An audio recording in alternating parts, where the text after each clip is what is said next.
A little flashback to high school baseball here for this forearm work. Now, all it takes is a stick, a pole of some kind, relatively light. Here I'm using a bat. So we're taking advantage of physics in order to get the forearms to work really, really hard through a couple different ranges of motion. After the forward tips, now we're into some rotations. And then after this, we go right into some sweeps. The idea with all of these is you want to stay relatively controlled and try to keep the bat or the stick or pole in the same line or roughly in the same range of motion the entire time. It does not take too much in order to have a little fatigue built up. This is simply about a 2-pound bat, it's 31 ounces. But because I am gripped towards the bottom end of it and most of the weight is towards the opposite side, it doesn't take too many reps, and these will really add up, particularly if you're controlling it and trying not to move at the elbow.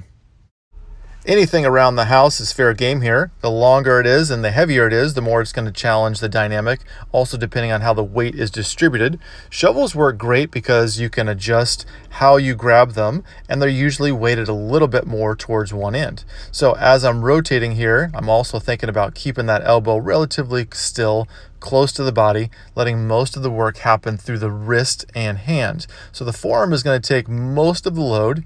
Here, out in front, you'll notice the elbow bends just a little bit to kind of help control, but most of the work is happening through the wrist. So the forearm takes the load.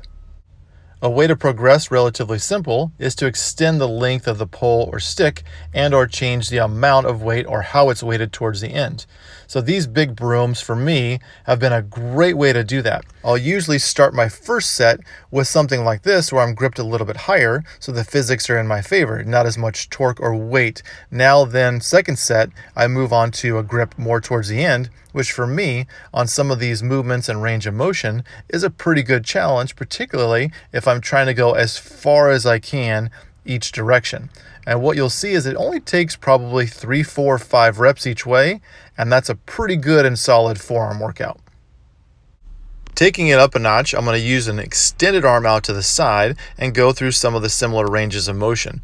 Now, once again, you'll see that the concept of keeping the elbow relatively still and stable while the forearm and wrist is the one doing the work is the idea here.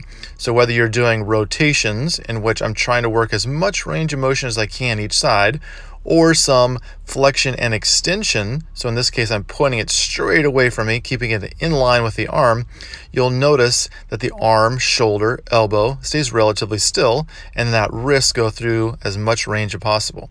Now, this is much more difficult than keeping it at the side, so this is something that you should only do if you've mastered the other version. So here, even as I'm doing some of these rotations, you can see the elbow wants to move, so I'm really fighting against that. Keeping the arm straight down a little bit behind is a great way to work those forearm flexors.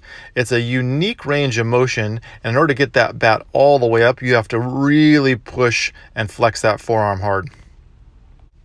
An elevated elbow and wrist position is a little bit easier on some of these. Now what it does is it just gives a little bit more stability towards your forearm, wrist, and shoulder region because you're able to keep that arm a little bit elevated, and you can work through some of these same ranges of motion with a little bit more inherent control.